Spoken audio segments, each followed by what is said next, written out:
যার গাড়ি সেই বুঝতে পারে নাই যেটা বানাই দিচ্ছি আমি। একটা জিনিস 30,000 টাকা দাম, ওটা আমার 3,000 টাকা দিলে আমি করে দিই, চাকরি বাঁচাই দিই আমি। আর ইনশাল্লাহ এরকম অনেক চাকরিও আমি বাঁচাই দিচ্ছি। ড্রাইভার তো একটা 5-7,000 10,000 টাকা লাইট কিনা লাগাই দেওয়া সম্ভব না, নতুন করে আবার তৈরি করে দেই 19-20 একদম হুবহুবি সেম হবে, একটু 19-20 হয় আর এরকম অনেক। একটা গাড়ির 2 লাখ টাকার দামের একটা জিনিস, ওটাও ভাঙ্গা গুঁড়ো হয়ে গেছে, ওটাও ঠিক করে দিছি। আমার নাম রমজান, আমি এই রিপেয়ারিং এর জগতে প্রায় 30 বছরের বেশি আছি, প্রায় 35 বছর। ছোট থেকেই কাজ করি অবশ্য, আপনার 10-11 বছর বয়স তখন থেকে আমি কাজ করি। আমার বাবা এই কাজ করতো, আমি তার কাছ থেকে শিখছি। এবার মনে করেন আপনার যত প্লাস্টিক যাবতীয় যা আছে, প্লাস্টিকের এনি প্লাস্টিক কাজ করি আমি। সব প্লাস্টিক, যত গাড়ির প্লাস্টিক, বাড়ির প্লাস্টিক, বাড়িতে আসবাবপত্র প্লাস্টিকের, ফ্রিজের ট্রে মেরে যা আছে প্লাস্টিকের, অনেক কিছু আছে প্লাস্টিকের, এগুলি কাজ করি। মোটরসাইকেলে কাজ করি। তারপর আপনার লাইট, গাড়ির লাইট যা আছে সব বানাই। হেডলাইট, ব্যাকলাইট, বাম্পার, গাড়ির ভিতরে অনেক কিছু আছে প্লাস্টিক, সব প্লাস্টিকের কাজ। এবং মোটামুটি কম পয়সায় কাজ করে দিই, কারণ আপনার একটা জিনিসের অনেক দাম, এটা আমরা সীমিত রেটে করে দিই। একটা জিনিস 30,000 টাকা দাম, ওটা আমার 3,000 টাকা দিলে আমি করে দিই, ওটা আমি নতুন করে বানাই দিই। আমার কাজটা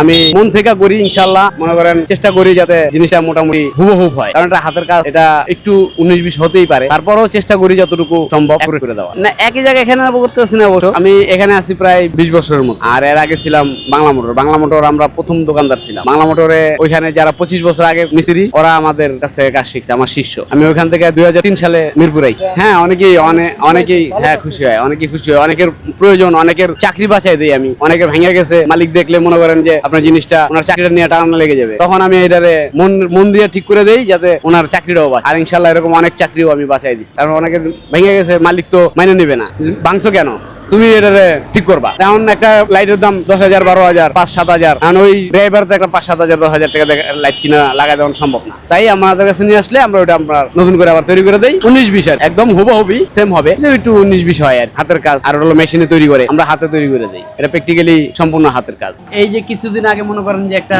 এক্স নোয়া গাড়ির নতুন লেটেস্ট মডেল, যেটা আপনার একটা লাইটের দাম প্রায় 60-65 হাজার টাকা, ওই লাইট আপনার ভেঙে গেছে। এখন ওটা তো মনে করেন যে চায়নাও নাই যে আপনার চায়না কিনা কম পয়সা লাগাই দেবো, ওটা আপনার এখন আমি বানাই দিছি। ওই ড্রাইভার মনে করেন যে অনেক খুশি। এই যে লাইটটা আবারটা আমি দেখাই আপনাকে, যার গাড়ি সেই বুঝতে পারে নাই যে এটা বানাই দিছি আমি। এই লাইটটা, এটা আপনার মনে করেন যে আমার প্রায় 3-4 ঘন্টা লাগছে, ধরেন 5-6 ঘন্টাই লাগছে, আস্তে ধীরে সুন্দর করে করছি। আপনার এটার দাম হইতেছে 65,000, তৈরি করে দিছি। আমার কাছে ছবি আছে, ছবি দিমুনে দেখেন। ওটা আপনার ওই কোম্পানি জরিমানা দেবে, কোম্পানি তো জরিমানা দিলে আপনার 65,000 টাকা কিনে দিতে হয়। আমি এটা বানাই দিছি, এটা মনে করেন যে কোম্পানির টাকা বেঁচে গেছে এবং ড্রাইভারও খুশি। তারপরে আপনার দেশেরও টাকা বেঁচে গেছে। এটা একটা মোটামুটি শিল্প, কুটির শিল্প আর কি ধরা যায়, কারণ এটা বিদেশি টাকার আমি বাঁচাই দিতেছি। এটা একটা কুটির শিল্প না, তার জন্য এটা আমরা করে দিছি। সব কাজ এভাবেই এই হিসাব করেই করি, কেননা মানে আমাদের দেশে বিদেশি টাকাটা যদি, আমাদের দেশের টাকাটা যদি বিদেশে চলে যায়, তাহলে তো মনে করেন যে হইলো না। আমাদের টাকাটা আমরাই যাতে রাখতে পারি, এটা একটা পলিসি। এখন এরকম অনেক। একটা গাড়ির 2 লাখ টাকার দামের একটা জিনিস, ওটাও ভাঙ্গা গুঁড়ো হয়ে গেছে, ওটাও ঠিক করে দিছি। প্রায় এই যে দেখেন এই মালটা, এই মালটা বাদ হয়ে গেছিল, এটা মনে করেন যে আপনার আবার মোটামুটি এখন একটু পলিশ মারলেই এটা চকচক হয়ে যাবে। এই মালটা কালো হয়ে ভিতরে ময়লা হয়ে মনে করেন যে একেবারে ভেঙে চুরে গেছে, এগুলো ঠিক করে দিছি। এখন জাস্ট পরিষ্কার করে দিলেই, বব করে দিলেই চকচক হয়ে যাবে, ফিটিং করে দিয়ে দিই।